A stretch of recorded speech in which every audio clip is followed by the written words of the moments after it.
On the morning of my 67th birthday, I stood on the curb outside my home, clutching a small suitcase and wearing the blue sweater James had given me 2 birthdays ago. The air was crisp, quiet. He didn't even step out of the car, just popped the trunk, eyes fixed on his phone. No happy birthday, no hug, just, they're expecting you. I tried to smile, to not let it show, but my fingers trembled as I lifted the suitcase out myself. The facility, Sunny Meadows, wasn't awful. It had clean beige walls and those fake plants in the corners, the kind that try too hard to seem alive. A nurse greeted me with a clipboard. "Room 214, she said, not even looking up. James handed her a folder, said she's a fall risk, and turned to leave. That was it. He didn't even say goodbye. I stood there frozen, holding a folder with my own medical history as if I were already a ghost. Before we start, let us know in the comments where you're watching from. Don't forget to like, share, and subscribe for more powerful stories. Before all this, before Sunny Meadows, before the silence, I lived in a little 2-bedroom house with green shutters and a porch swing that creaked when the wind blew. It wasn't much, but it was mine. Well, technically, it was ours. James and I had picked it together after his father passed, just the 2 of us, trying to rebuild what we'd lost. He was 10 at the time, small, serious, and with eyes too old for his age. I remember how tightly he held my hand that first night in the empty house. "It'll be okay, Mom," he said. "I'll take care of you." And for a long time, he did. I worked as a librarian for 30 years, surrounded by books, kids, quiet. My world was soft, predictable. Mornings meant cinnamon oatmeal. Evenings meant crossword puzzles and soft jazz on the radio. Every Sunday, James came over for dinner. Sometimes he brought his laundry. Other times, groceries I didn't ask for. "Just making sure you're eating," he'd say, setting them on the counter like a grown man taking care of a fragile thing. I let him. It made him feel good, made me feel needed. He was my pride, my greatest success. A college graduate, a tech consultant, his name on the door of some firm I never quite understood. He wore polished shoes and cologne that smelled expensive. When we went out to dinner, he always insisted on paying. "It's your turn to relax, Mom," he'd say, squeezing my hand. I believed him. I really did. Even when he started canceling our weekly dinners, "Work's insane. Emily wants to try this new spot. I'll call you soon." I told myself it was normal. He was busy, important, building a life. I didn't want to be the clingy mother, the one who guilt-tripped or begged. So instead, I adjusted. I stopped setting 2 places at the table.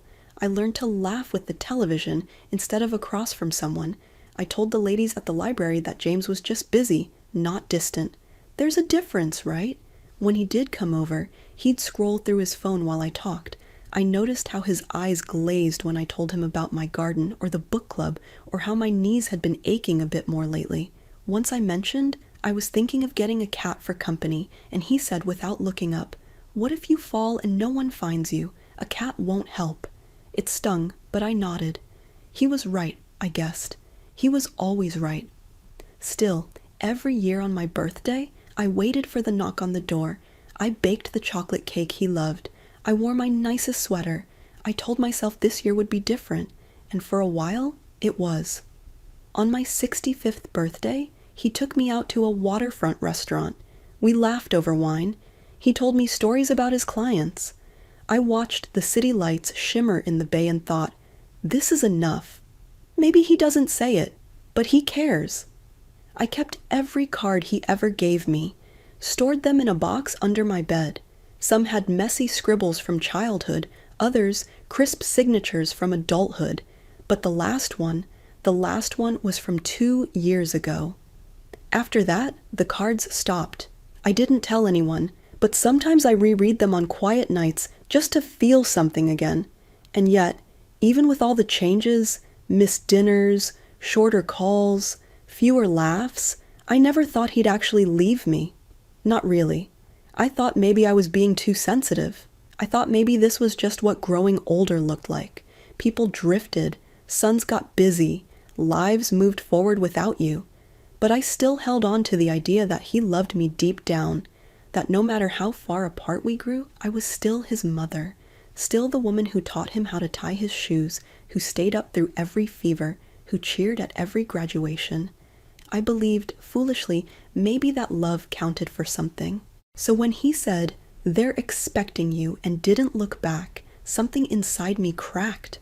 Not loud or dramatic, just quiet, like a page being torn from the middle of a book you weren't done reading. I didn't know it then, but the story of my life was about to turn a page I never saw coming. It was subtle at first, too subtle to call it anything at all. Just a moment, a flicker, the kind of thing you'd miss if you weren't already looking for cracks.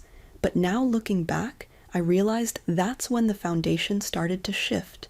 It was 2 years before the nursing home, Mother's Day, a Sunday.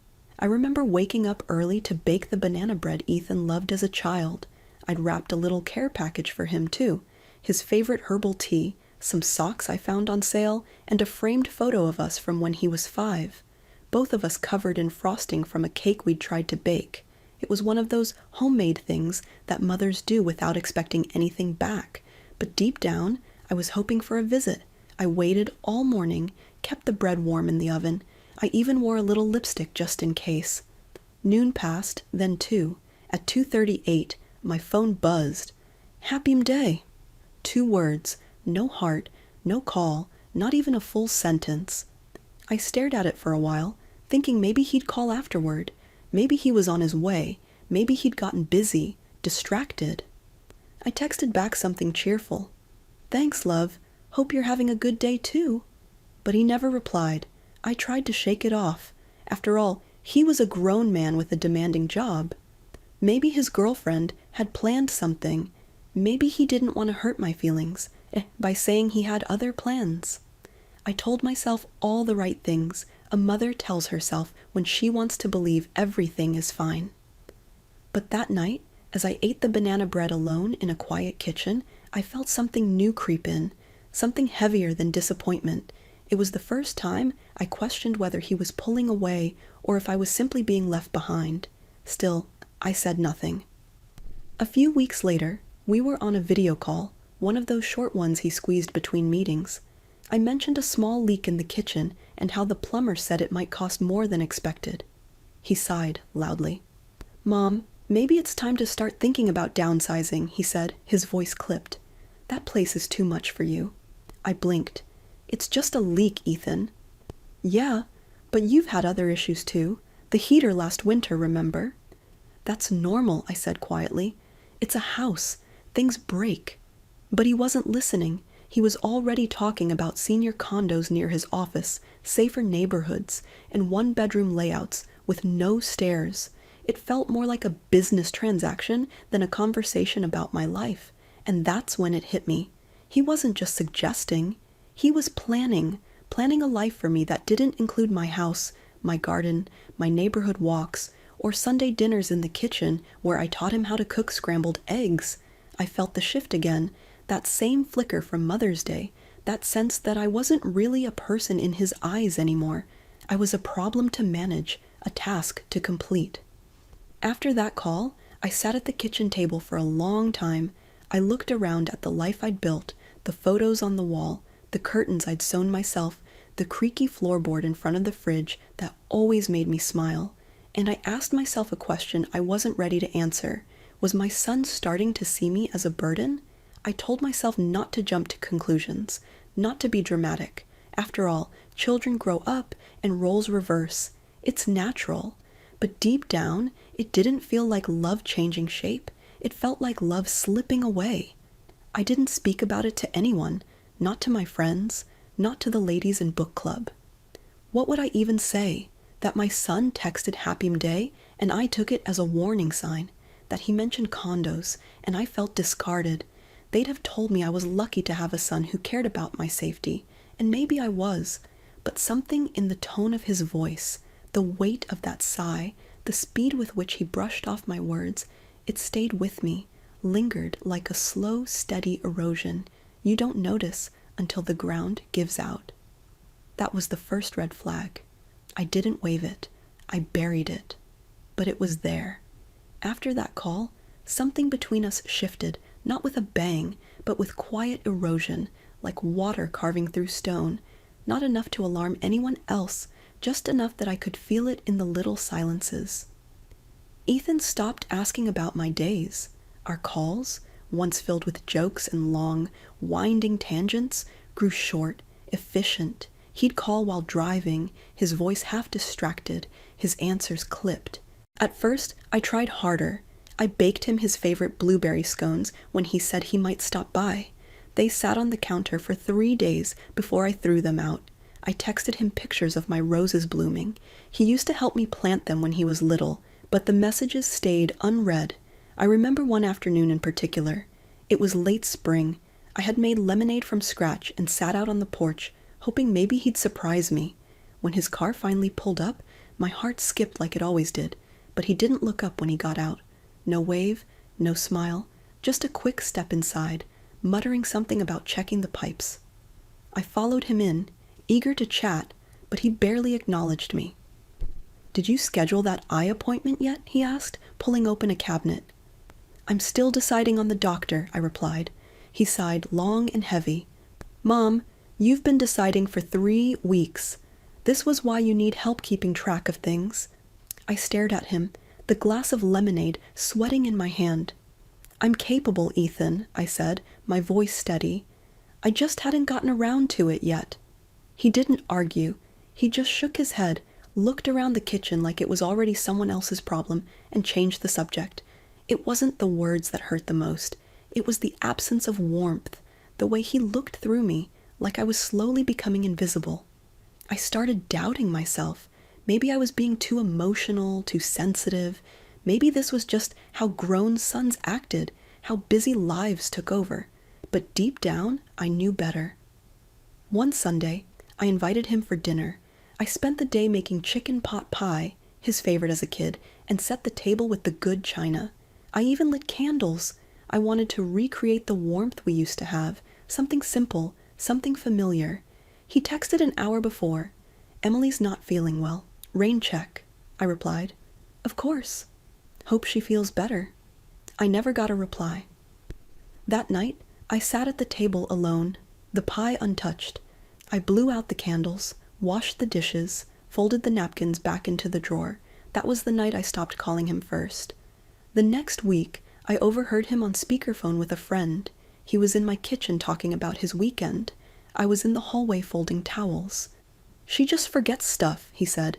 "Doesn't realize how bad it's gotten. I think she still thinks she's 30 inches tall." He laughed. So did his friend. I stood there, the towels pressing into my chest like they were the only thing holding me upright. It was the first time I realized he'd started narrating my life to other people, not with love, not with pride, but like I was a burden he was bravely shouldering. From then on, I saw it everywhere. When I spoke too slowly, he'd finish my sentences. When I offered to help carry groceries, he waved me off like I was fragile glass.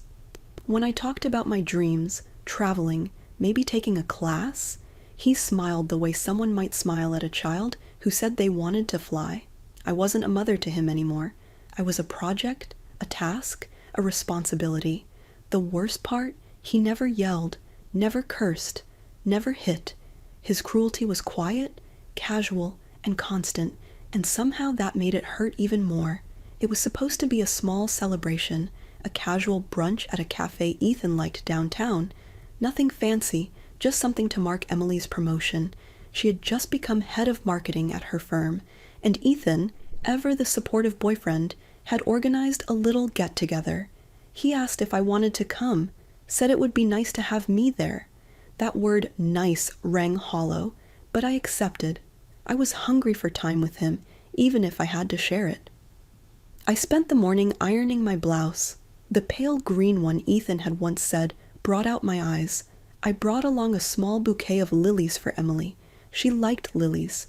I remembered from a conversation months ago, and I arrived 5 minutes early, not wanting to inconvenience anyone. The restaurant buzzed with people. It had one of those open concept layouts with sunlight flooding through the ceiling high windows and a constant clatter of dishes and chatter. Ethan was already seated with Emily and 2 of her colleagues, young, polished, glowing with the self-importance of city professionals. Ethan didn't stand when I arrived, just looked up from his mimosa and nodded. "Hey, Mom." I smiled and offered the flowers. Emily took them with a quick, "Oh, thanks," and passed them to a waiter without a second glance. No one asked me how I'd been. No one even offered a seat. I pulled out a chair for myself and sat. The conversation was fast, filled with names I didn't recognize, acronyms I didn't understand, and laughter I wasn't included in. I tried to follow along, tried to offer something, anything, but every time I opened my mouth, someone cut in or moved on. It was like watching life from the other side of a glass wall. At one point, the waiter came to take our orders.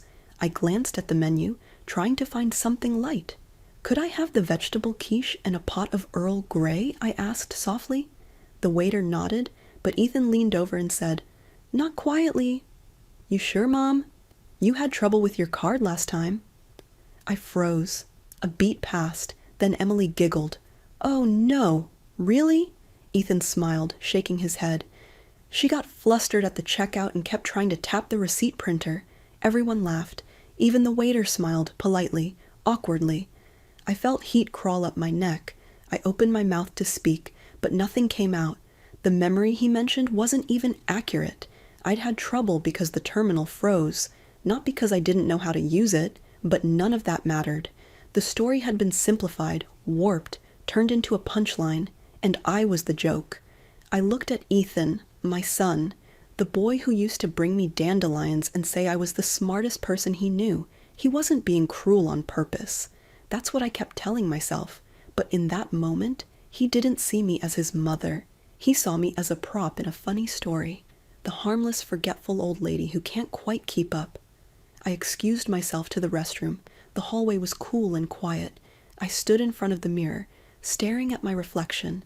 My hands were shaking. I tried to steady them with deep breaths, but the humiliation had already settled into my skin. Not because of the joke, but because of how normal it had felt to everyone else, how easy it was for him to laugh at me in front of strangers. In the stall, I sat down, buried my face in my hands, and felt the kind of sadness that doesn't come from pain, but from recognition. Recognition that you're no longer someone people protect. That somewhere along the line, you went from cherished to tolerated. I didn't cry. I was past that. I just felt hollow. When I returned to the table, no one noticed I'd been gone for 15 minutes. They were halfway through their meals. I picked up my quiche, said little, and left early. No one offered to walk me to my car. In the weeks that followed, I stopped initiating plans. I didn't mention that brunch to anyone, not because I was embarrassed, but because I didn't know how to explain that the worst part wasn't the joke.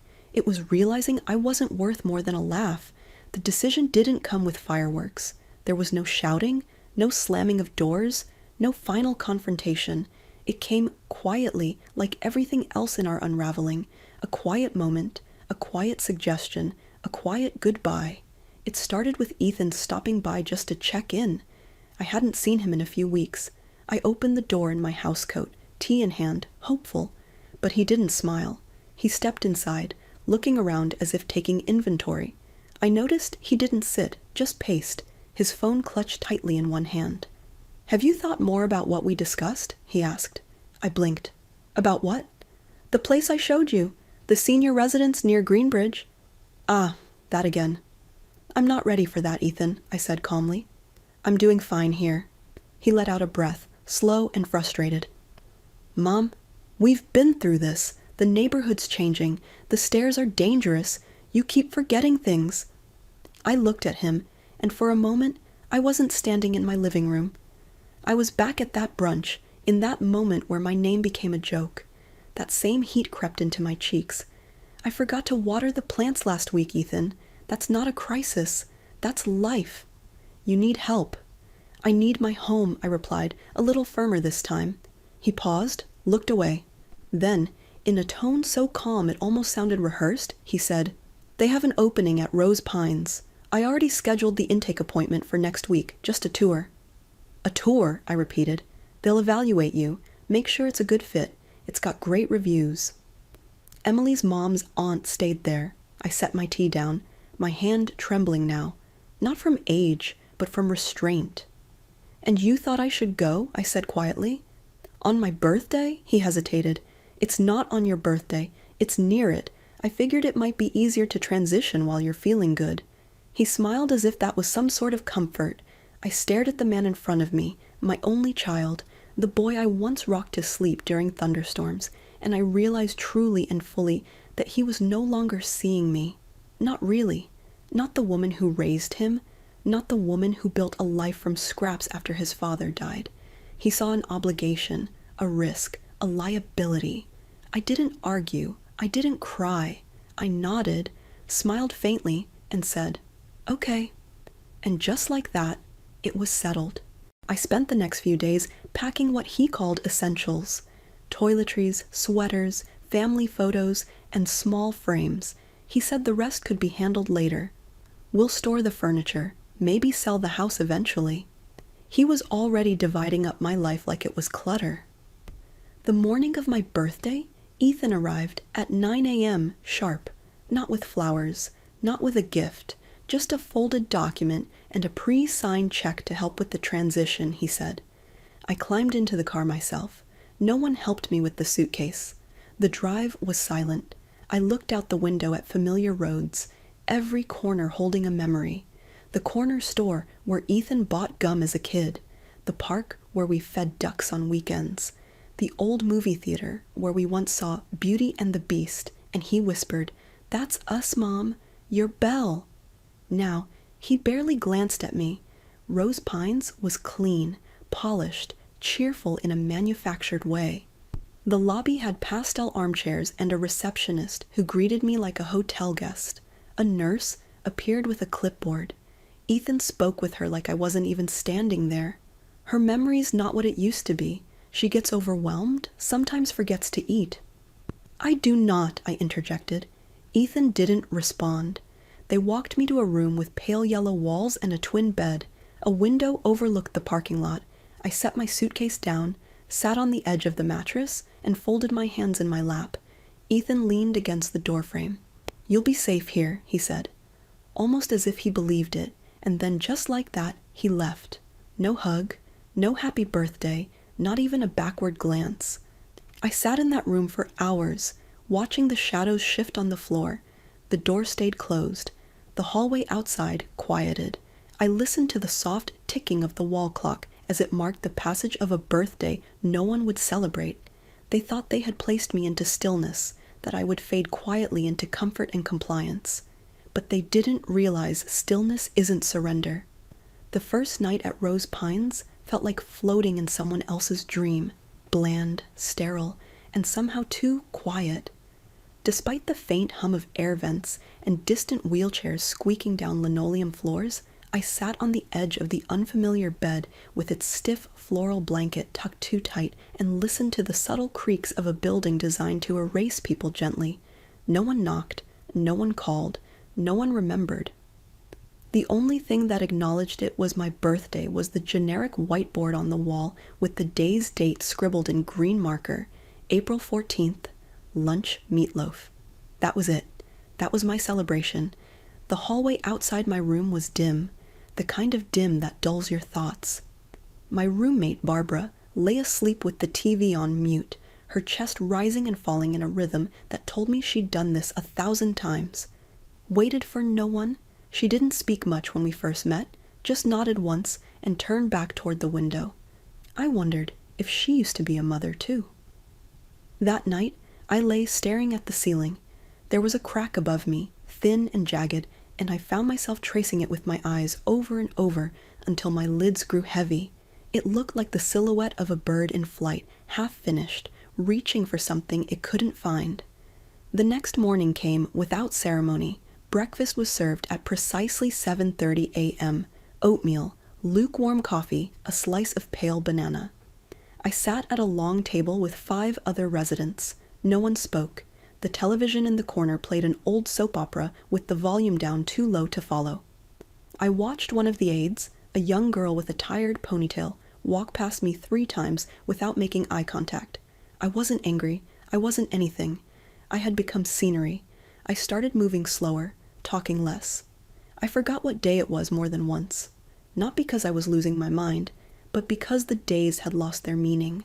They all looked the same, sounded the same, tasted the same. I had gone from being a woman with a home and a history to someone with a patient chart and a medical wristband. I stopped unpacking after the first day. My suitcase remained in the closet, unopened. What was the point? Everything that mattered had already been packed away before I ever got here. Sometimes I'd sit by the window in the common room and watch the parking lot. There was a tree just outside, a young one, its branches thin and swaying in the wind. I imagined Ethan pulling up in his car, stepping out, opening the trunk with that distracted look on his face. I'd picture him holding flowers, maybe a card, maybe saying, "I'm sorry, Mom, I made a mistake." But the only thing that ever pulled into that lot was a delivery truck or someone else's relative coming to visit someone else's mother. On the third night, I found a note slipped under my door. It was from the activities director, an invitation to a bingo night in the rec room. I stared at the cheery font and clip art of balloons. Prizes include $5 gift cards, it said. I tore it in half and threw it in the trash. Later that evening, Barbara spoke for the first time. She was sitting up, facing the dark, speaking like someone narrating their own memory. "My daughter stopped coming after 6 months," she said. "That's how long it takes. You'll see." I didn't answer. I didn't have to. We were both standing in the same quiet. It was in those moments, the silence, the stillness, the invisible ache, that I realized I had reached the bottom. Not because I was angry, not because I lost something, but because I had nothing left to explain, no more excuses to make, no more lies to tell myself about love or loyalty. This wasn't a detour in my life. This was my life now, and it wasn't the physical room that made it unbearable.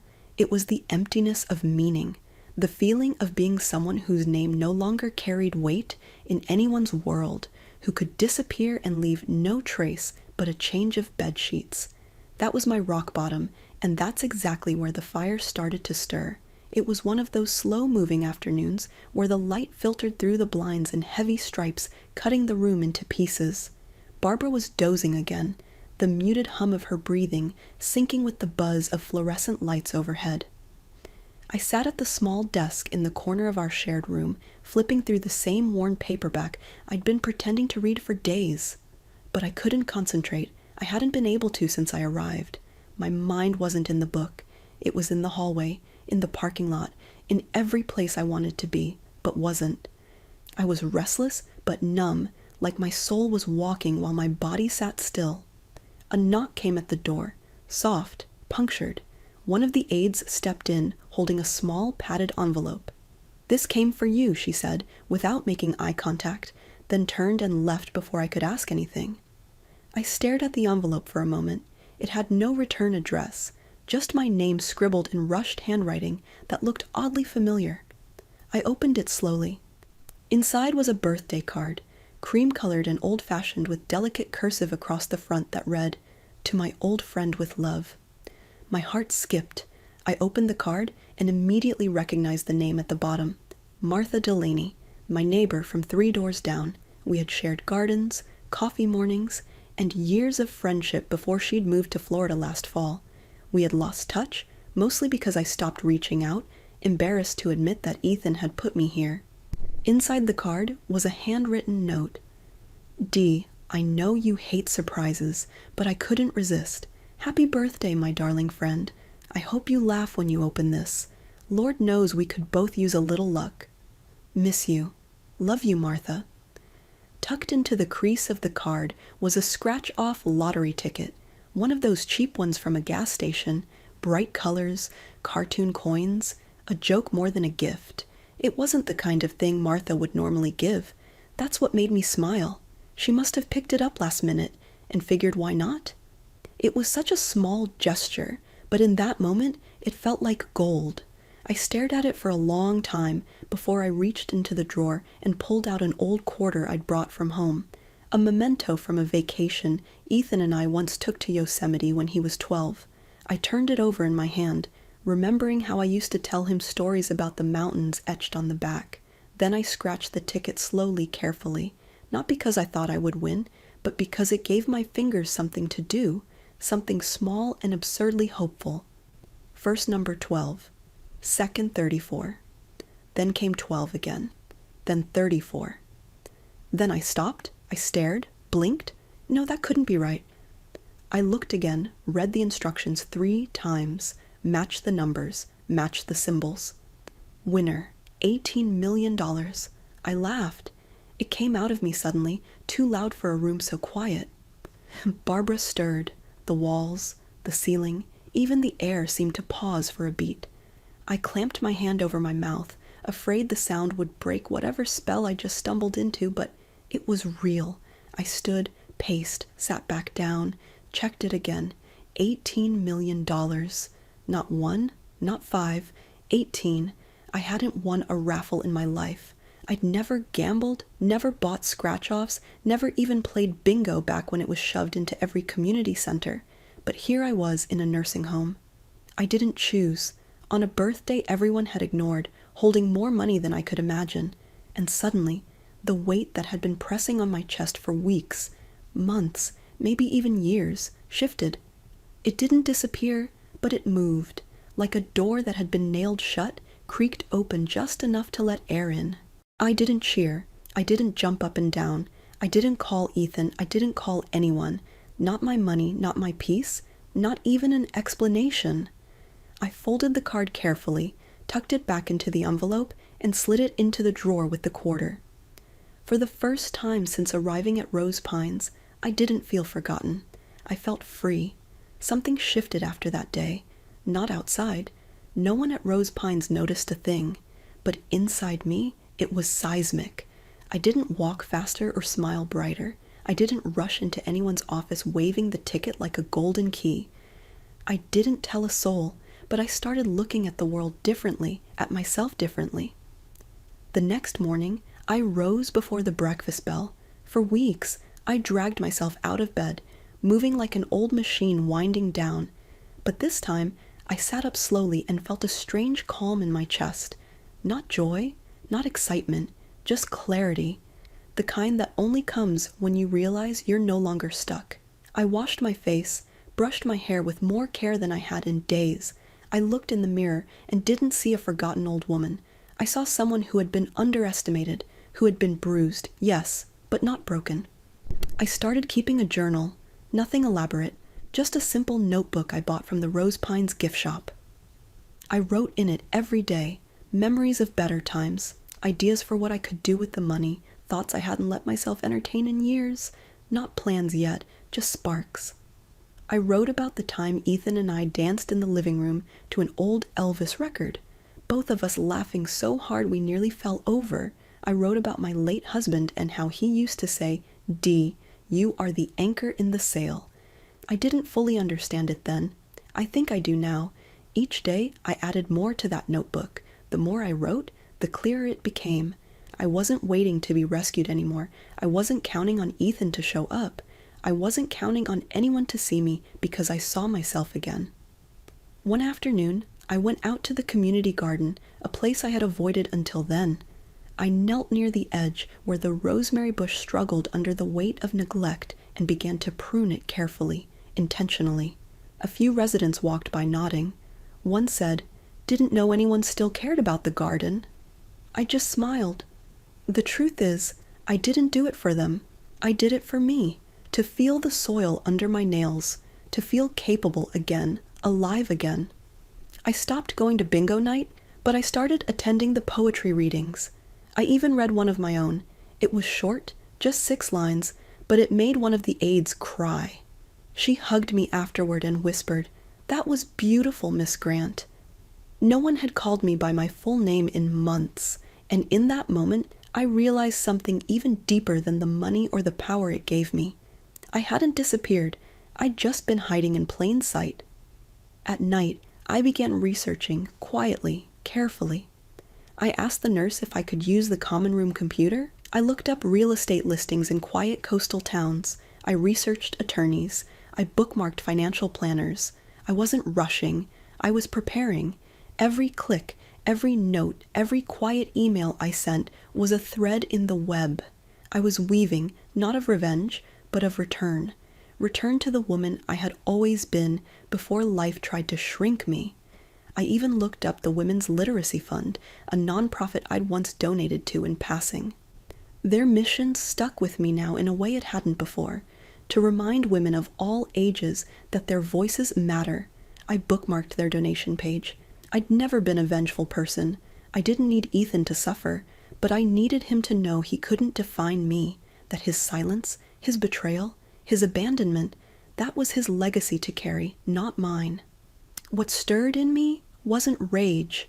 It was resolve to reclaim what I'd lost, resolve to become more than a file folder in a facility's drawer, resolve to walk away, not just from Rose Pines, but from the version of myself that accepted erasure.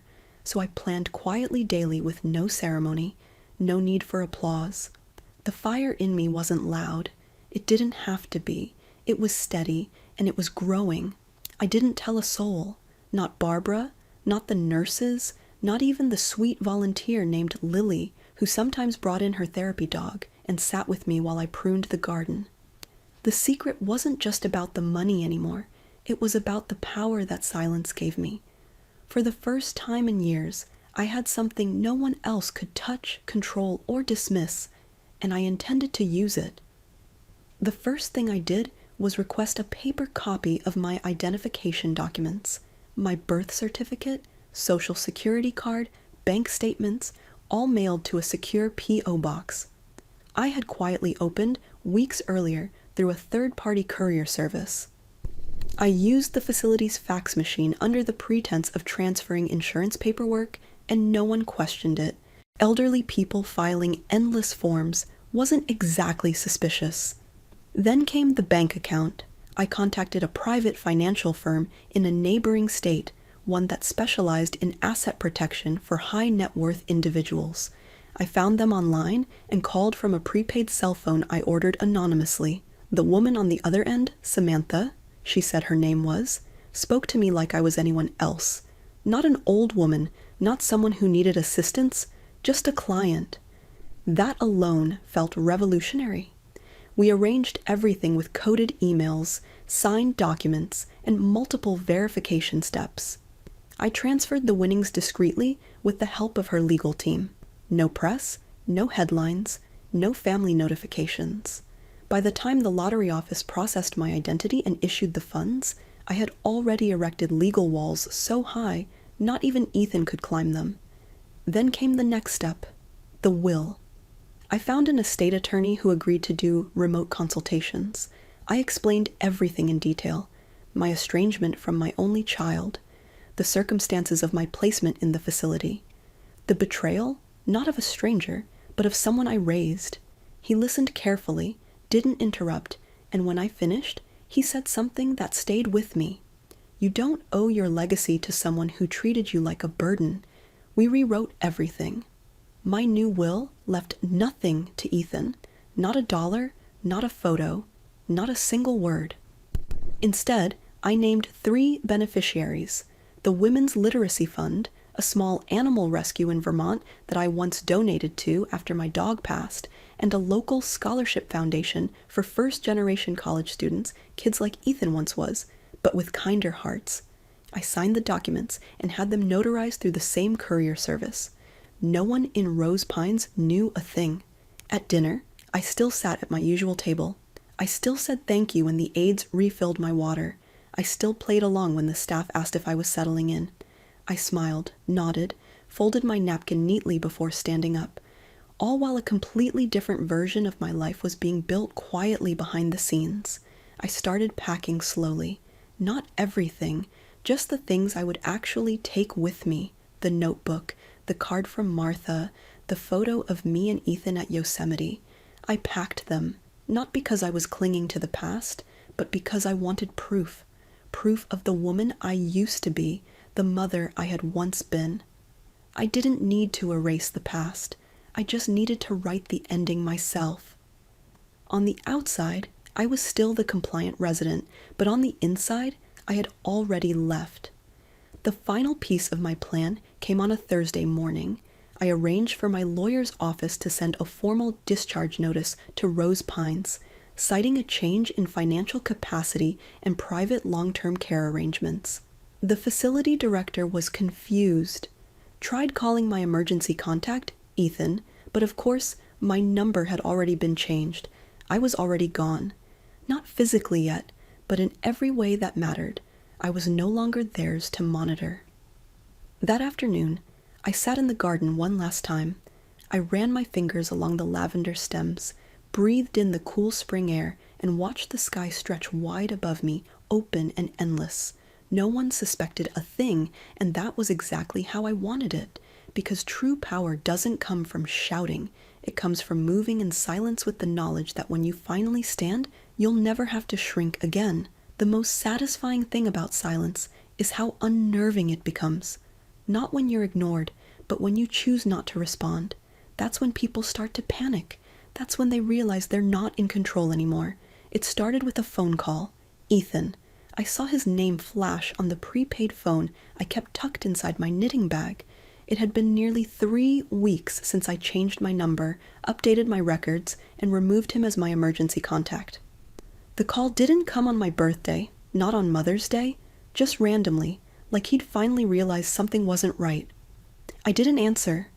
A minute later, a second call, then a text. "Mom, you okay?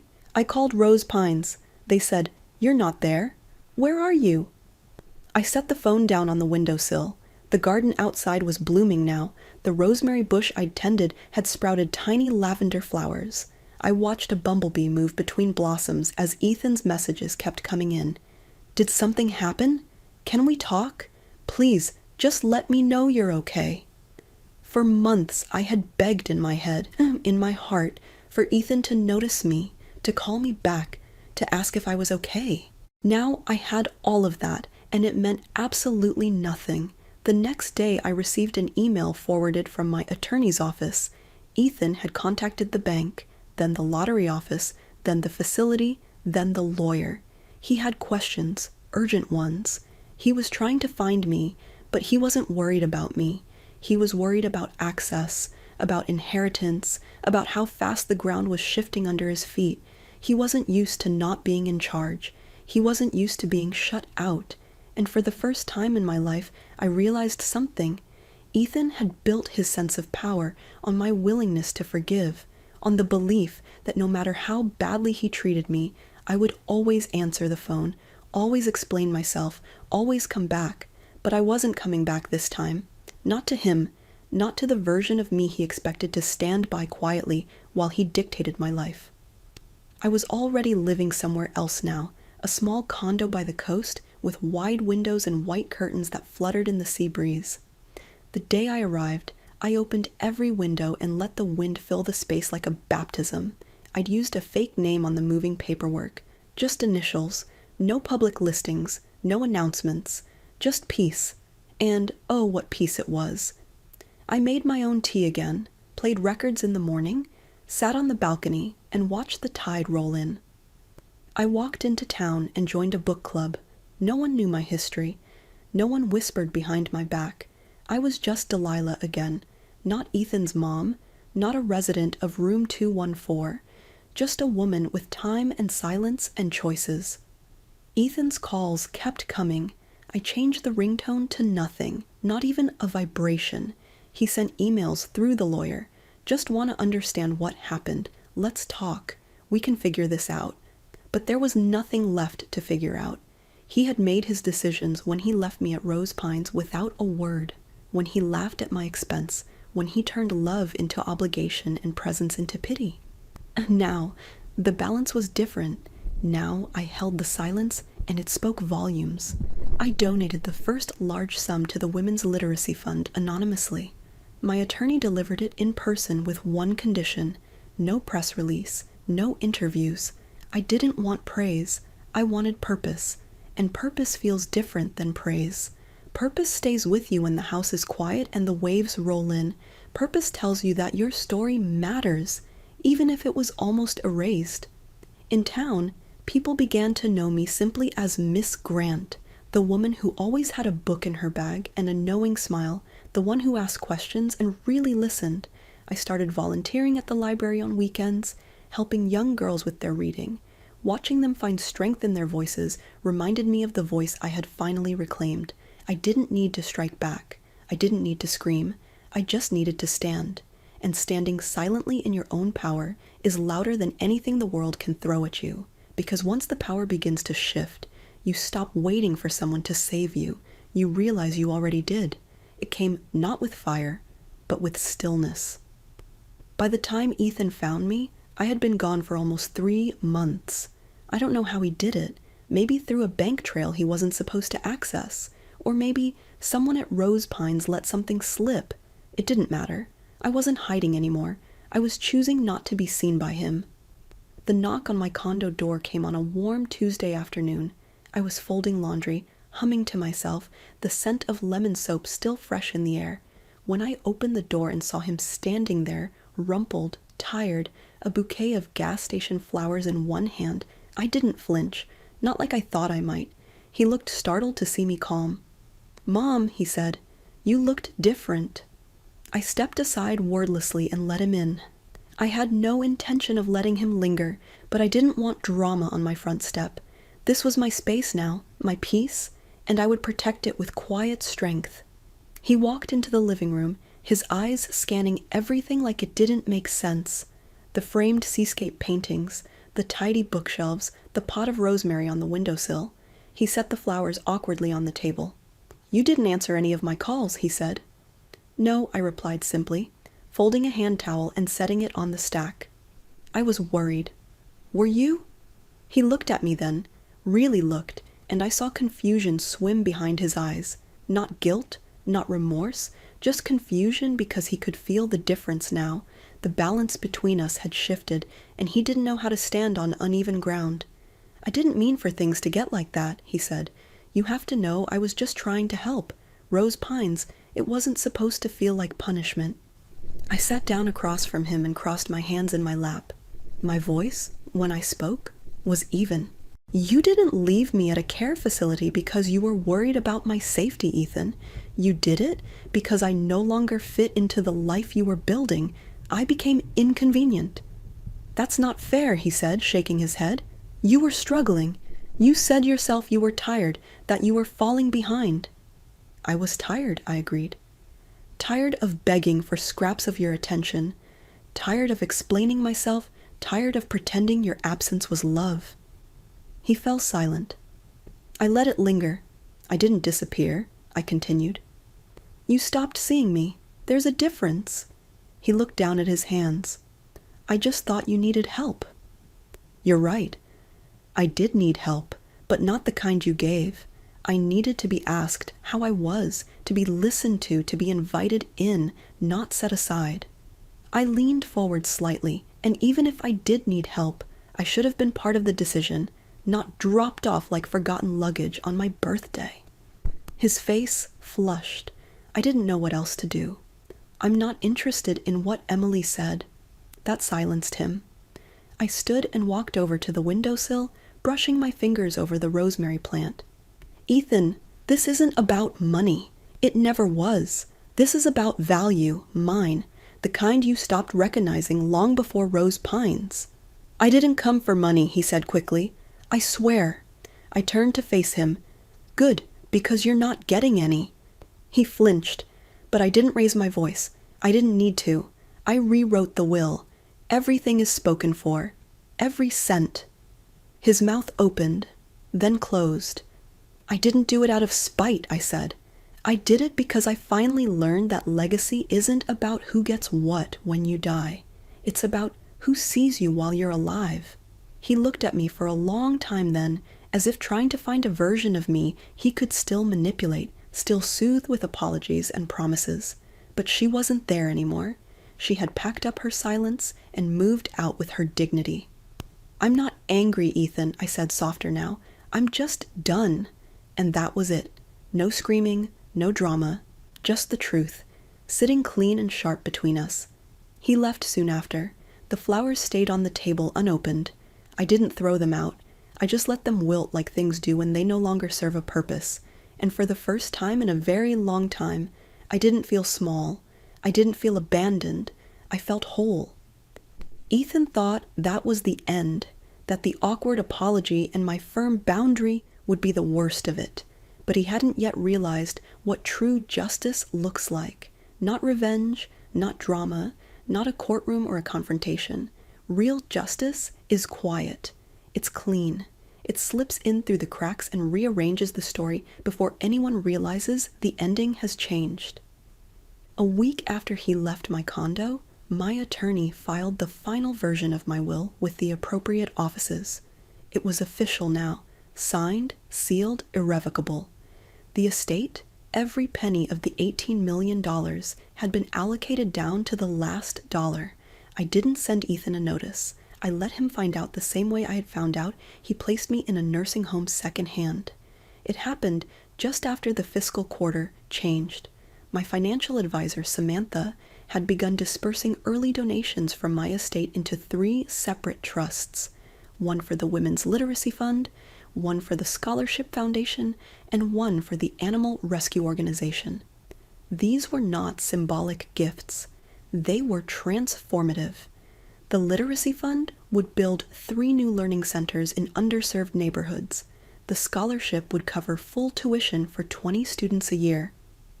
The rescue would expand its shelter and medical treatment facilities, all with my name, Delilah Grant, on the founding donor plaques. I didn't ask for the publicity, but it came anyway. An article appeared in a regional magazine. Nothing flashy, just a feature titled, "The Woman Who Gave It All Away." It included a brief story about an anonymous donor, an unexpected windfall, and her decision to invest in strangers instead of blood. Ethan saw it.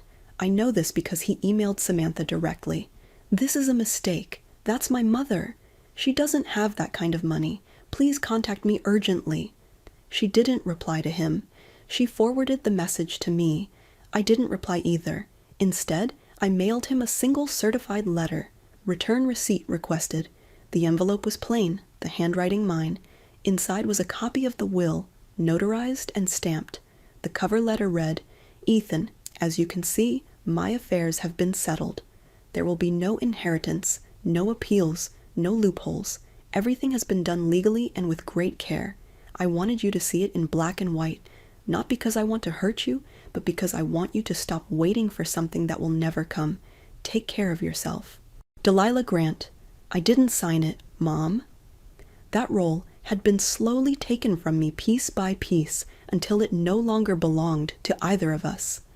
A week later, I received a delivery, a box of my old belongings, photos, some books, a scarf I thought I'd lost.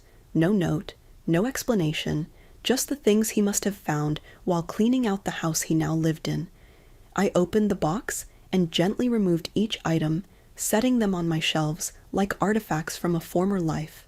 Then I reached the bottom, and there it was, the card I gave him on his 10th birthday, the one where I wrote, "You are my greatest joy."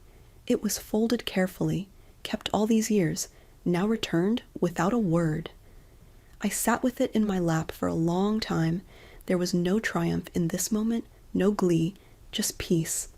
A sense that the final piece had clicked into place, not because I'd punished him, but because I had chosen me. For so long, I'd believed that love meant enduring, that motherhood meant forgiving without question, staying no matter how invisible you became. But love without respect isn't love, it's duty, and duty without dignity is just servitude. I had escaped that, and I had rewritten the ending. That night, I walked along the beach just before sunset. The tide was low, the breeze cool against my face. I stood barefoot at the edge of the surf, watching the waves roll in and then retreat again, each one smoothing out the scars in the sand. A young couple passed by with a toddler. The child was laughing, chasing a crab along the shoreline. The parent smiled, holding hands, unaware of the woman watching from the edge of her new life. And I smiled too, not because I'd won, but because I had let go. And in that release, I had found justice. It had been nearly 6 months since the last message, long enough for the noise to quiet, for the tension to settle into the earth like old roots. I no longer checked my phone with hesitation. I no longer rehearsed imagined conversations or braced for apologies that didn't come. The past, for once, felt like it was exactly where it belonged, behind me. Then one afternoon, while watering my rosemary plant, I heard the knock, not the sharp, impatient kind I remembered from Ethan's last visit. This one was soft, hesitant. I froze for a moment, my hand hovering above the ceramic pot. The light from the window caught the glass just right, and for a second I saw my reflection looking back, composed, strong, and most importantly, not afraid. I opened the door. There he stood, hands in his pockets, eyes duller than I remembered. His hair was longer. He looked tired, worn in a way that wasn't just physical, and in his right hand, a small, slightly crumpled paper bag, one from the bakery 2 blocks over. I recognized the logo. "Hi," he said. I didn't reply immediately, just studied him, waiting to see if he'd start with a reason or an excuse. "I didn't come to ask for anything," he said quickly. I was in the area. I remembered you liked the lemon scones from that bakery." He held the bag out like a peace offering, not expecting me to take it, but still hoping. I stepped aside. He entered cautiously, as if the walls themselves might push him out. I gestured to the couch. He sat. I didn't. Instead, I made tea the same way I always had. 2 cups, no sugar in his, lemon wedge in mine. I placed the cups down between us, then sat across from him. For a while, neither of us spoke. He broke first. "I read the article," he said. "The one about the donations." I nodded. "I didn't realize everything you did, or how much you gave away." I looked him in the eyes. "You didn't realize a lot of things." He lowered his gaze. "Yeah, I know." I waited. Let the weight of the moment stretch across the table. "I'm not here to change your mind," he said. I needed to say that I'm sorry for all of it, for the way I treated you, for how I talked about you to other people, for how I left you that day." He swallowed hard, eyes glassy. "I don't know why I thought I could get away with it, that you'd always just take it. I was so used to you being the one who stayed no matter what." "I was," I said quietly, "until I wasn't." He nodded, shame etched into the lines around his mouth. "I see that now, and I don't blame you. Not for the will, not for disappearing. I guess I hoped we could talk one last time, not to fix anything, just to see each other, maybe." I sipped my tea. "You're seeing me now." A silence passed, not tense, just honest. "I don't expect you to let me in again," he said, "but if you ever want to call or have lunch, or just tell me about your garden, I'd like that." He stood then, leaving the scone bag on the table. "I'll let you be," he said. "I just needed you to know I was listening." Finally, at the door, he hesitated. "You were right. You don't owe me anything," he said. That silenced him. I stood and walked over to the windowsill, brushing my fingers over the rosemary plant. "Ethan, this isn't about money. It never was. This is about value, mine. I didn't come for money," he said quickly. "I swear." I turned to face him. "Good, because you're not getting any." He flinched, but I didn't raise my voice. I didn't need to. I rewrote the will. Everything is spoken for. Every cent. His mouth opened, then closed. "I didn't do it out of spite," I said. "I did it because I finally learned that legacy isn't about who gets what when you die. It's about who sees you while you're alive." He looked at me for a long time then, as if trying to find a version of me he could still manipulate, still soothe with apologies and promises. But she wasn't there anymore. She had packed up her silence and moved out with her dignity. "I'm not angry, Ethan," I said softer now. "I'm just done." And that was it. No screaming, no drama, just the truth, sitting clean and sharp between us. He left soon after. The flowers stayed on the table unopened. I didn't throw them out. I just let them wilt like things do when they no longer serve a purpose. And for the first time in a very long time, I didn't feel small. I didn't feel abandoned. I felt whole. Ethan thought that was the end, that the awkward apology and my firm boundary would be the worst of it. But he hadn't yet realized what true justice looks like. Not revenge, not drama, not a courtroom or a confrontation. Real justice is quiet. It's clean. It slips in through the cracks and rearranges the story before anyone realizes the ending has changed. A week after he left my condo, my attorney filed the final version of my will with the appropriate offices. It was official now, signed, sealed, irrevocable. The estate, every penny of the $18 million, had been allocated down to the last dollar. I didn't send Ethan a notice. I let him find out the same way I had found out he placed me in a nursing home secondhand. It happened just after the fiscal quarter changed. My financial advisor, Samantha, had begun dispersing early donations from my estate into 3 separate trusts, one for the Women's Literacy Fund, one for the Scholarship Foundation, and one for the Animal Rescue Organization. These were not symbolic gifts. They were transformative. The Literacy Fund would build 3 new learning centers in underserved neighborhoods. The scholarship would cover full tuition for 20 students a year.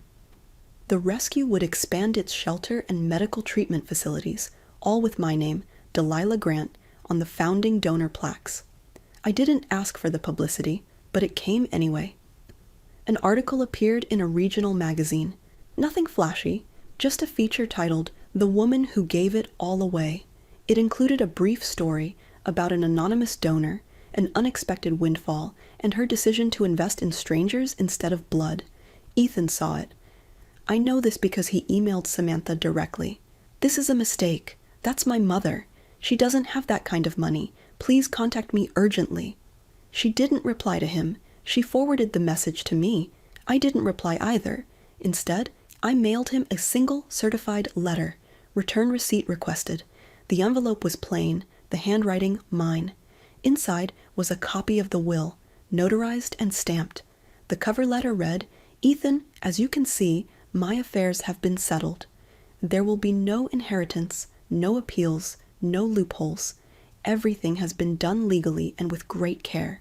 I wanted you to see it in black and white, not because I want to hurt you, but because I want you to stop waiting for something that will never come. Take care of yourself. Delilah Grant." I didn't sign it, Mom. That role had been slowly taken from me piece by piece until it no longer belonged to either of us. A week later, I received a delivery, a box of my old belongings, photos, some books, a scarf I thought I'd lost. No note, no explanation, just the things he must have found while cleaning out the house he now lived in. I opened the box and gently removed each item, setting them on my shelves like artifacts from a former life. Then I reached the bottom, and there it was, the card I gave him on his 10th birthday, the one where I wrote, "You are my greatest joy."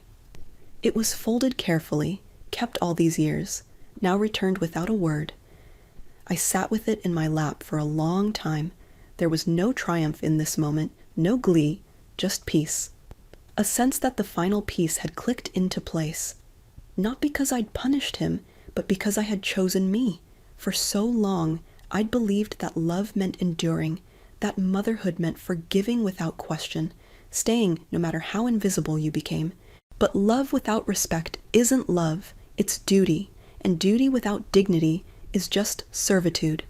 I had escaped that, and I had rewritten the ending.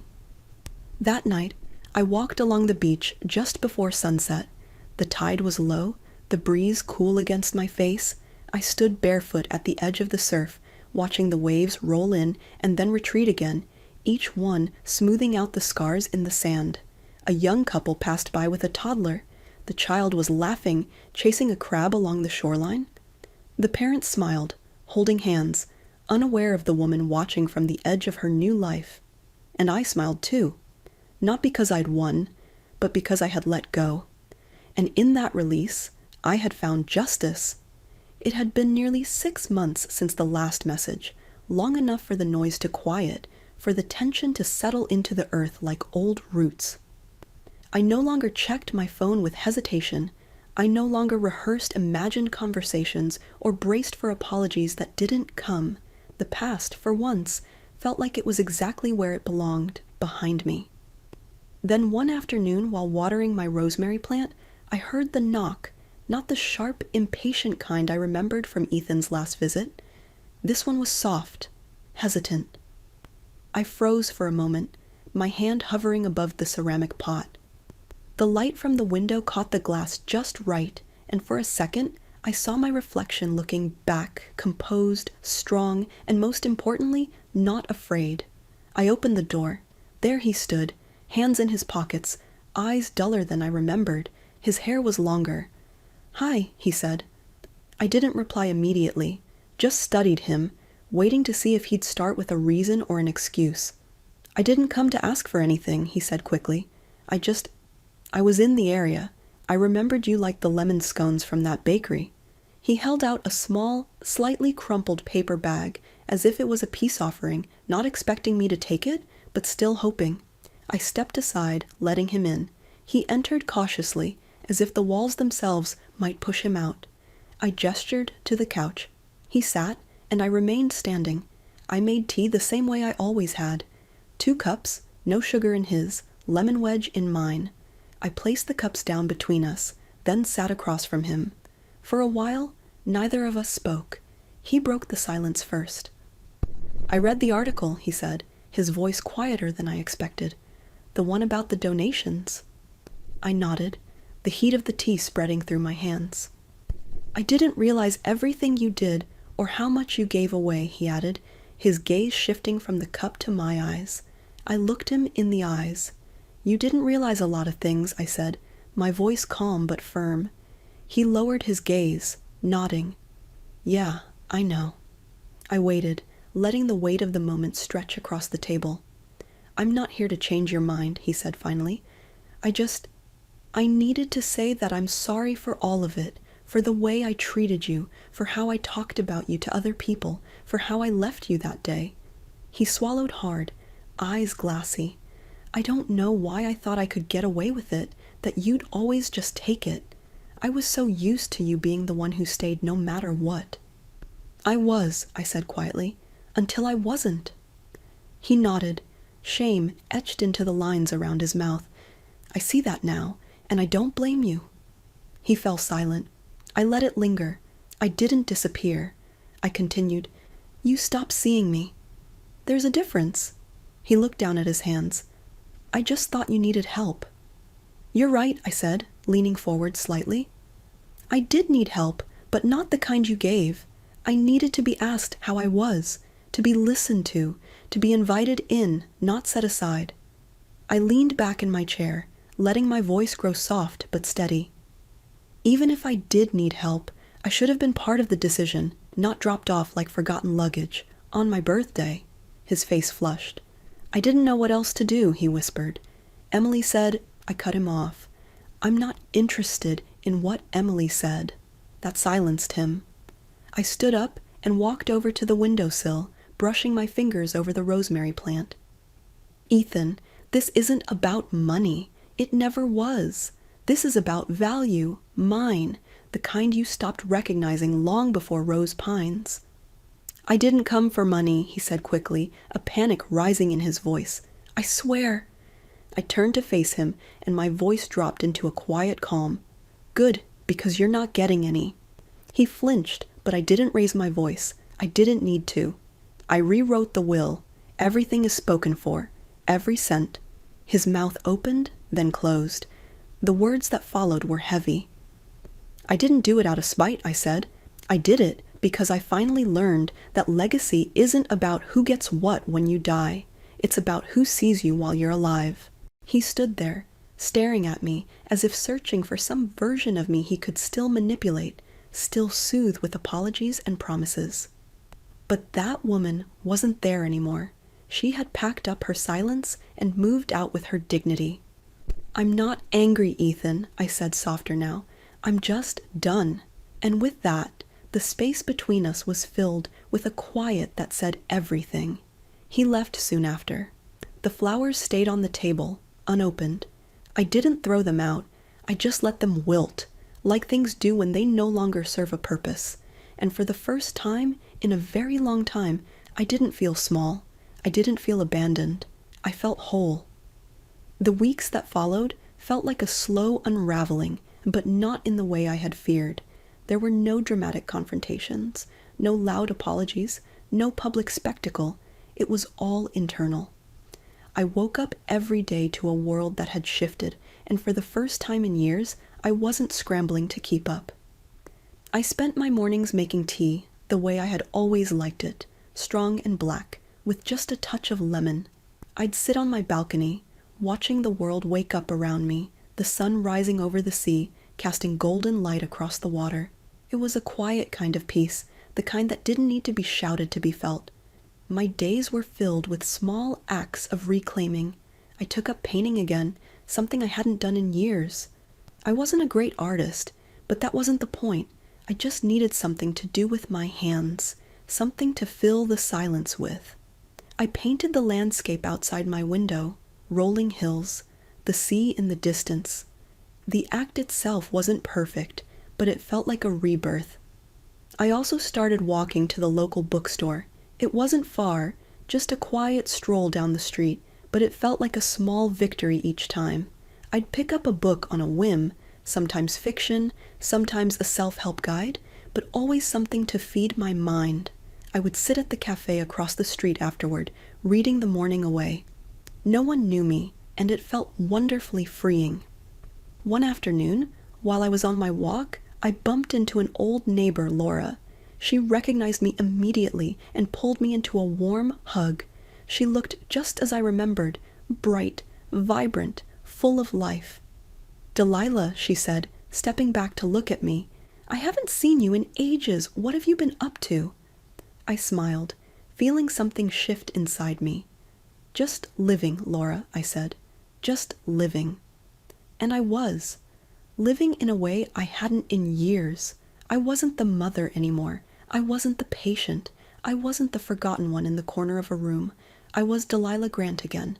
I was finally allowing myself to exist as I was, without needing to explain, to apologize, to shrink. It wasn't always easy. There were moments of loneliness, of doubt, but I had learned to sit with those feelings, not run from them. I learned that I didn't need to fill every silence with noise or make every moment meaningful in someone else's eyes. I had become comfortable with just being. One afternoon, I received another message from Ethan. It came through an email, an urgent one, asking if I would just give him a chance to explain. He wrote about how much he regretted everything, how he wanted to talk, how he didn't know how things had gotten so out of hand. I sat there, staring at the screen.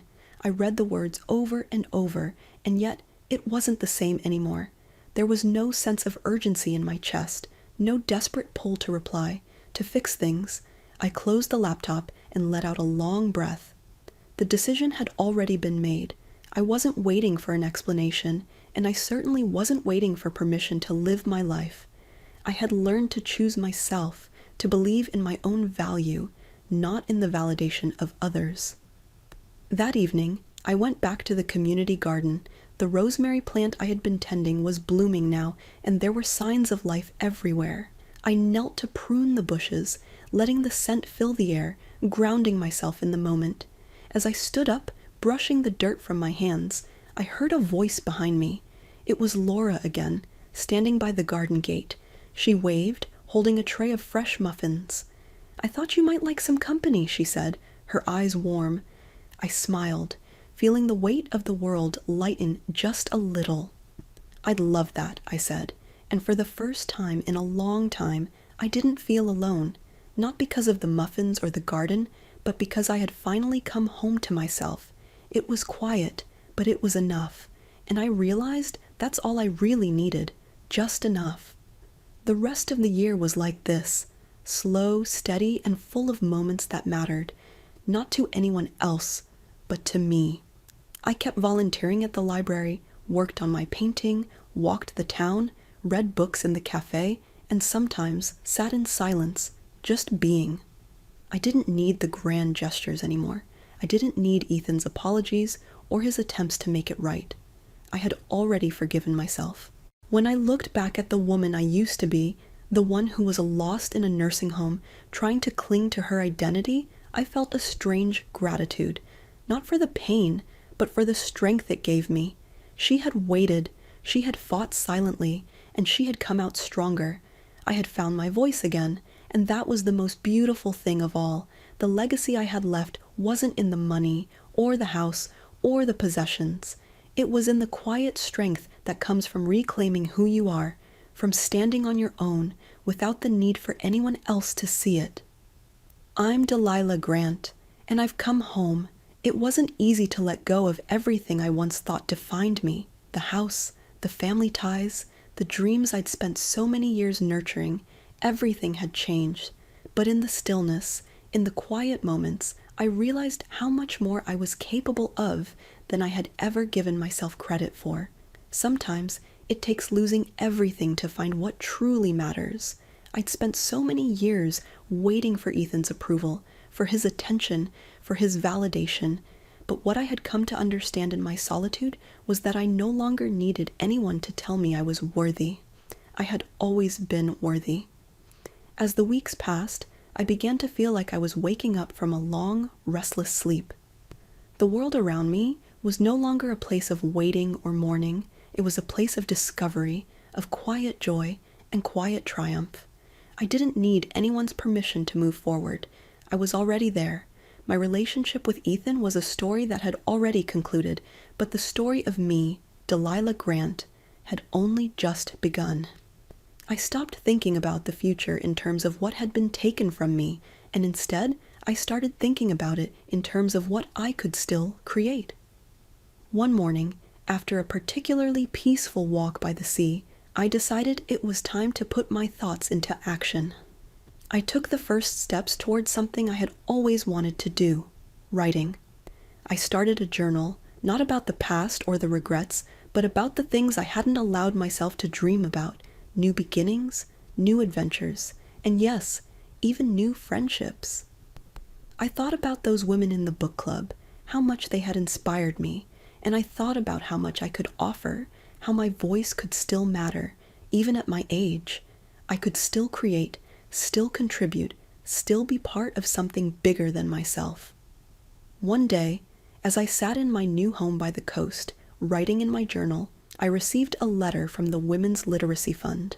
It was a thank you note for the donation I had made to their cause. They had named a new reading room in honor of my gift. I smiled to myself. It wasn't about the recognition. It wasn't about the plaque or the acknowledgement. It was about knowing that I had made a difference, even if no one knew my name. The letter ended with a simple sentence. You've reminded us all that it's never too late to make a change. And as I read those words, I realized that was exactly what I had done. I had made a change. I had chosen myself. Life didn't always follow the path we expected, but sometimes the detours led to the most beautiful places. I had let go of my past, of the chains that held me down, and now I was free. Free to create, free to love, free to live. I thought about Ethan one last time, not with bitterness, not with anger, but with quiet acceptance. I had loved him with all my heart, but I had learned that love isn't about what you give away. It's about what you allow yourself to keep. And I was keeping my peace. As I looked out at the ocean that day, the breeze gently brushing my skin, I felt a calmness settle over me. For the first time in years, I was content, not because of anything external, but because of the peace I had found within. In the distance, a small boat passed by, its sails catching the wind. It was moving forward, just as I was. Not because it had been told to, but because it had chosen its own course. I smiled, watching the boat disappear into the horizon, and I whispered to myself, I'm free. And that, more than anything, was the true legacy I would leave behind.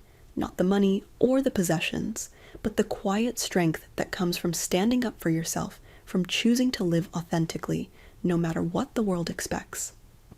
I had written my own ending, and in doing so, I had created a future that was entirely mine. The journey was far from over, but for the first time, I was excited to see where it would lead. I woke up the next morning with a feeling I hadn't experienced in a long time.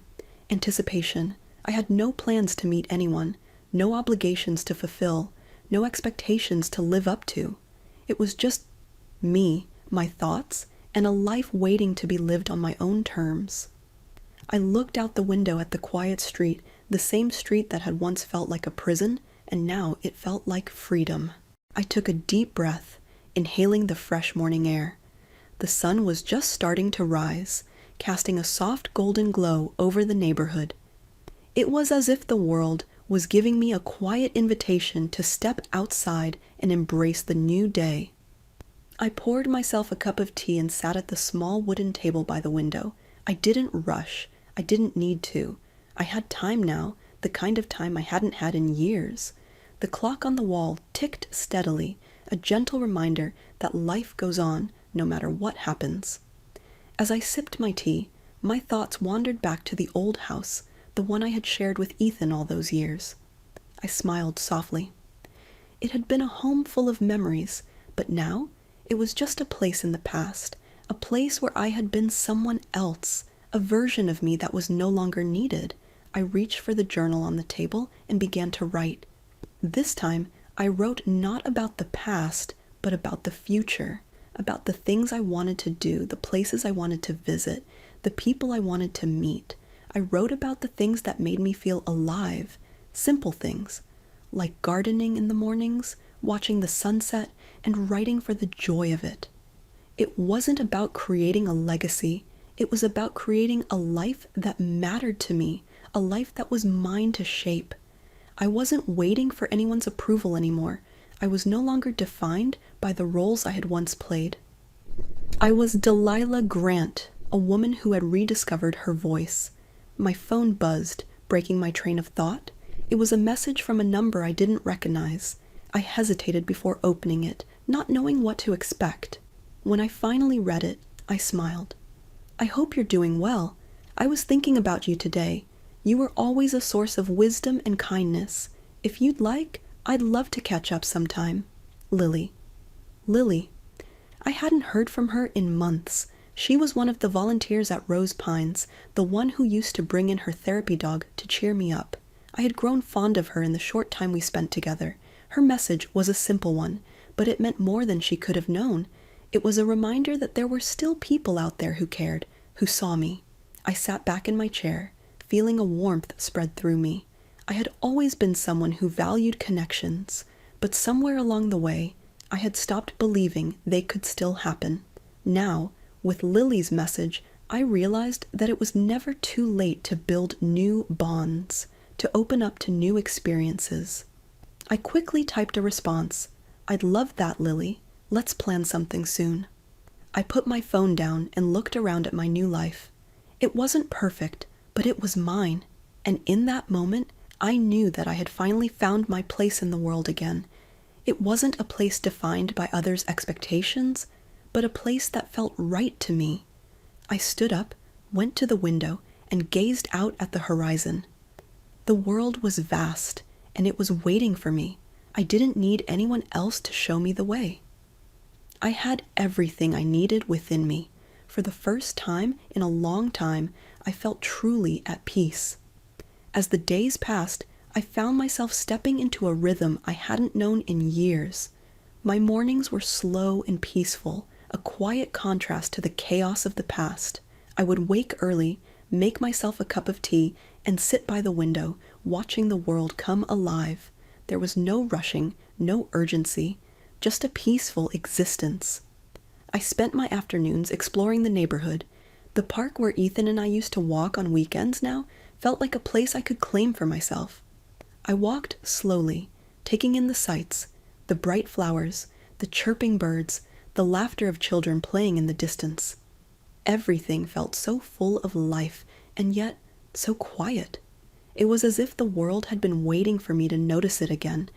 I also began to revisit old hobbies. I dusted off my knitting needles, something I hadn't done in years. It felt good to create something with my hands again. I joined a local book club and found myself reconnecting with that old part of me that loved getting lost in stories. I even began writing more, journaling, poetry, and the occasional short story. Writing became a release, a way to capture my thoughts and emotions in a way that felt both liberating and grounding. One evening, as I sat on my small balcony with a glass of wine, watching the sunset over the water, I realized just how far I had come. The woman I had been at Rose Pines, feeling invisible, forgotten, and discarded, was a distant memory now. I wasn't just surviving, I was living. I wasn't just going through the motions. I was savoring every moment. The phone calls from Ethan still came occasionally, but they didn't affect me the way they used to. I no longer felt the need to explain myself or justify my choices. I had stopped waiting for him to see me.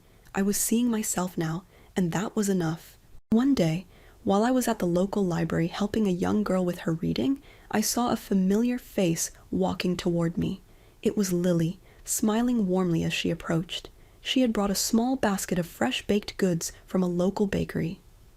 "I thought you might like some homemade scones," Lily said, handing me the basket. I smiled, feeling a warmth spread through me. "You're too kind."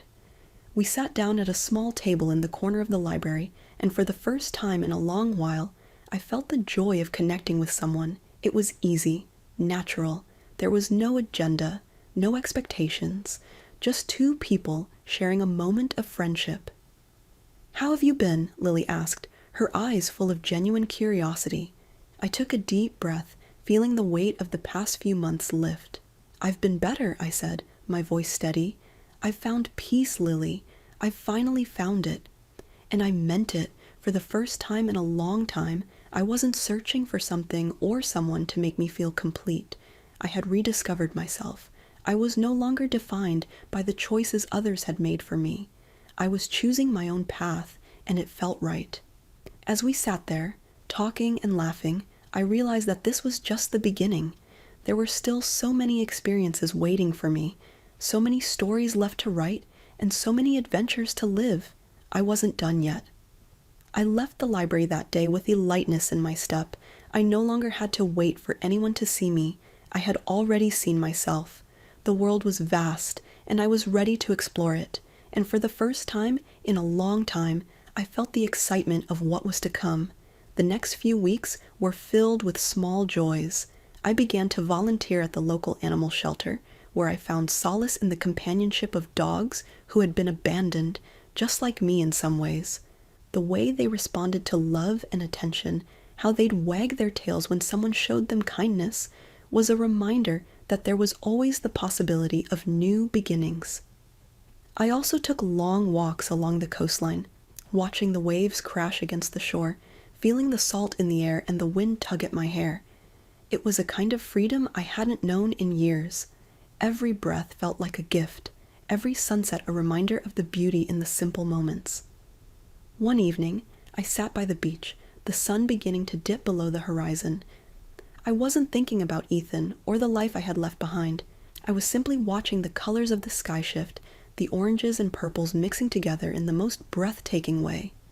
For the first time in years, I felt the weight of my past lift, just a little. Then I thought of the future. I didn't have to plan everything. I didn't have to be someone else's idea of who I should be. I was free to be Delilah, the woman I had always been, before anyone tried to shrink me into something I wasn't, and that thought was liberating. The next morning, I woke up early again, as I'd been doing for weeks, but today felt different. I didn't feel like I was just going through the motions. I felt alive. I felt present. As I made my tea and sat on my balcony, I looked out at the world before me and felt a deep, quiet peace. I didn't have any grand plans for the day. I didn't need to. I had learned that peace wasn't something you waited for. It was something you created.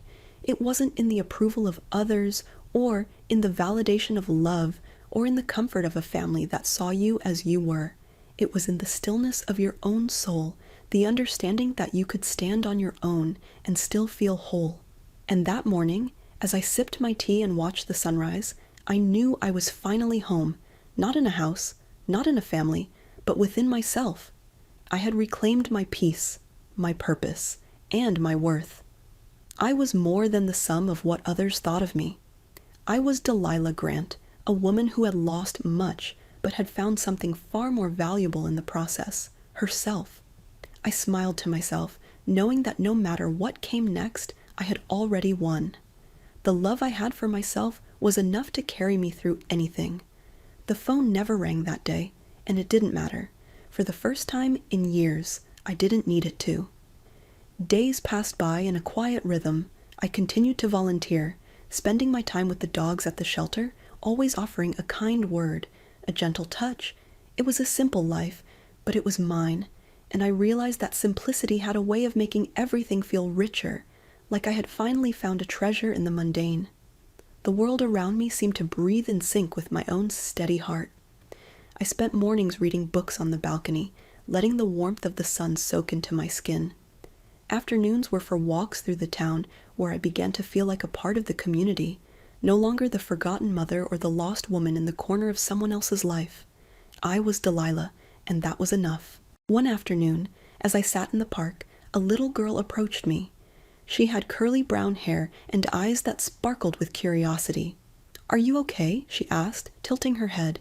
Her question was so pure, so simple, and yet, in that moment, I felt as if I had been seen for the first time in a long while. I smiled and nodded. "Yes, sweetie, I'm more than okay. I'm just happy." And I was, truly happy, the kind of happiness that didn't depend on someone else's validation or on a plan that had been set for me. It was a happiness born from my own choices, my own understanding of who I was. The days turned into weeks, and the weeks into months. I filled my time with what mattered most to me, the simple pleasures of life, the laughter of children at the library, the wagging tails of the dogs at the shelter, the joy of writing in my journal each night before bed. I didn't have to explain myself anymore. I was just me, and that was enough. One day, I received a letter in the mail. It was from the Women's Literacy Fund, the organization I had donated to anonymously.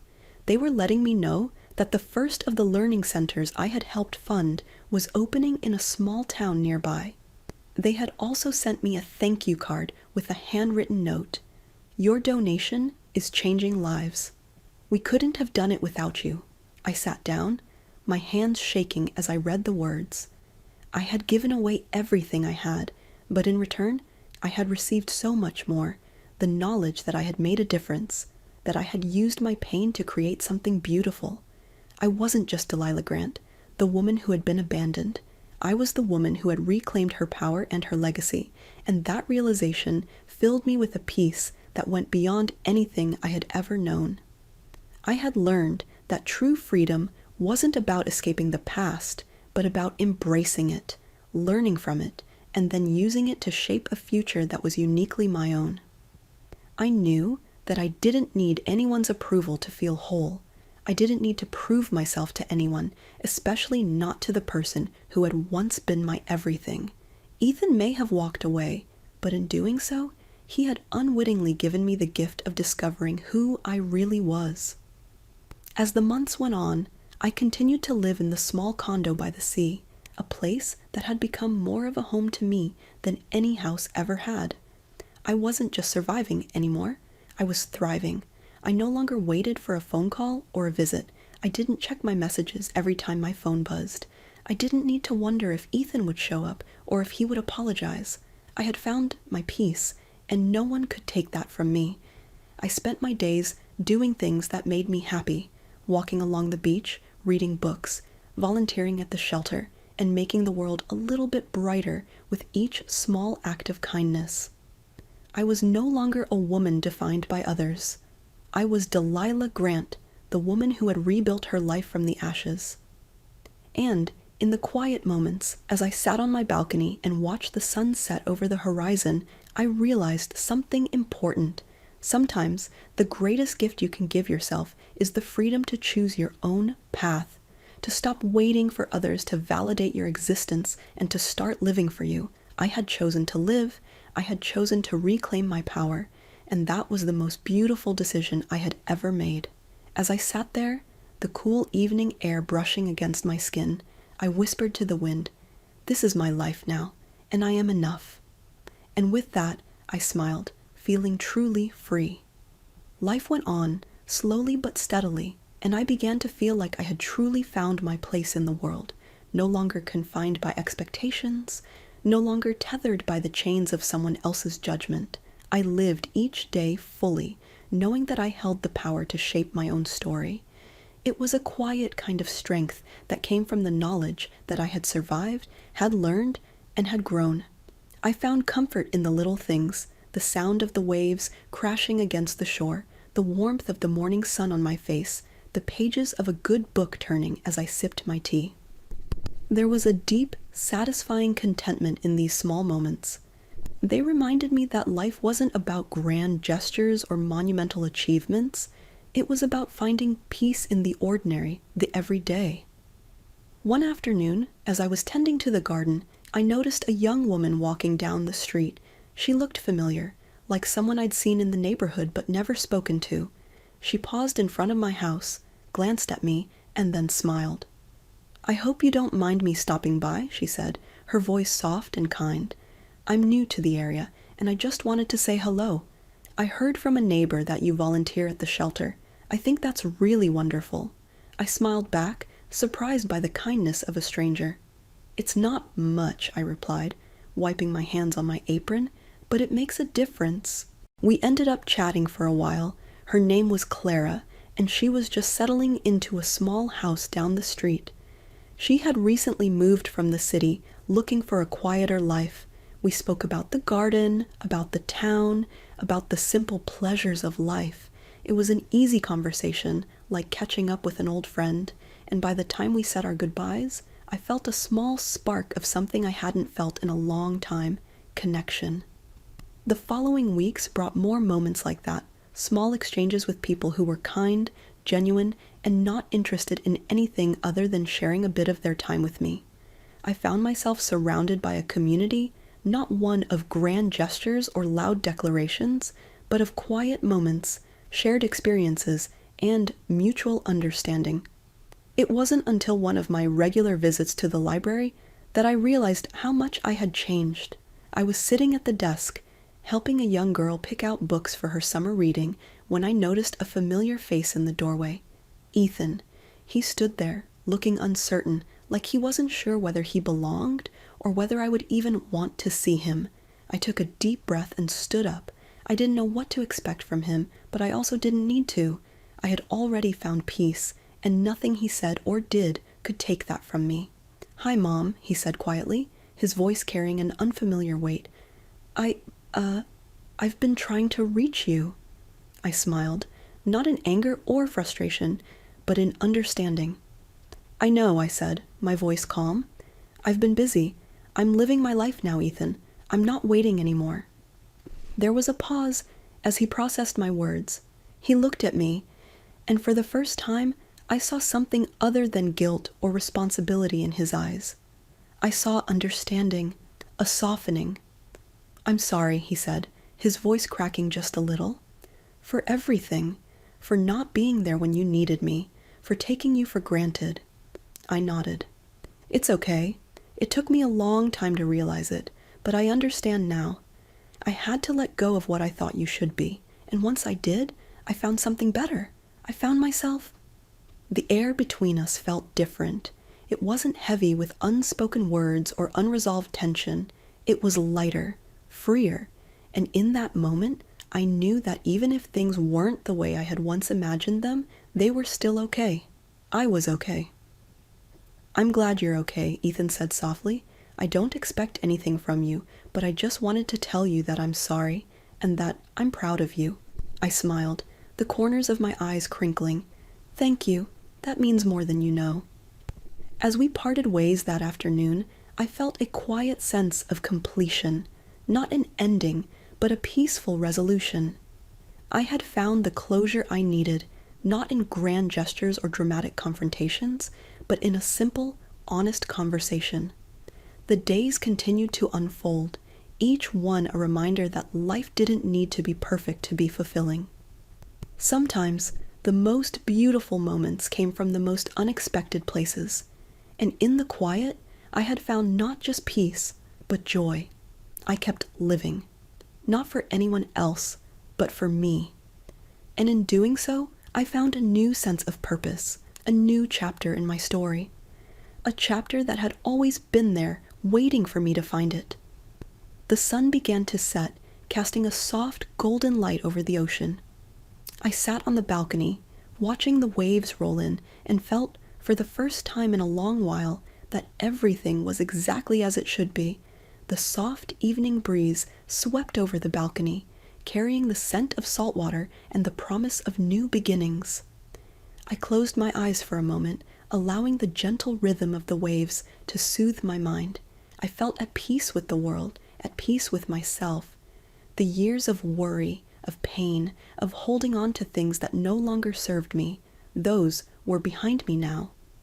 In the distance, I could see the silhouettes of people walking along the shoreline, the sound of their laughter carrying on the wind. I thought about how, for so long, I had felt invisible, like a forgotten chapter in a book no one cared to read. But here, in this quiet town, in this small moment, I had found my voice again. I wasn't just surviving anymore. I was living, and that was more than enough. Life had a funny way of teaching you things when you least expected it. It taught me that sometimes the greatest gift you can give yourself is the freedom to choose your own path, to stop waiting for others to define your worth. It taught me that peace doesn't come from silence, but from the ability to stand in your own truth, no matter how loud the world may be around you. I thought about the future, about the dreams I had yet to explore. I could go back to painting, a passion I had long abandoned. I could travel to the places I had always wanted to visit, walk through cobblestone streets in foreign cities, taste new foods, see new faces. I could do anything. The possibilities seemed endless now, as if the universe itself was offering me a blank page to write whatever I desired. But for the first time in a long time, I didn't feel the need to rush. I didn't need to make grand plans or set lofty goals. I was content just as I was in this moment, with the ocean at my feet and the world spread out before me. The simple things were enough.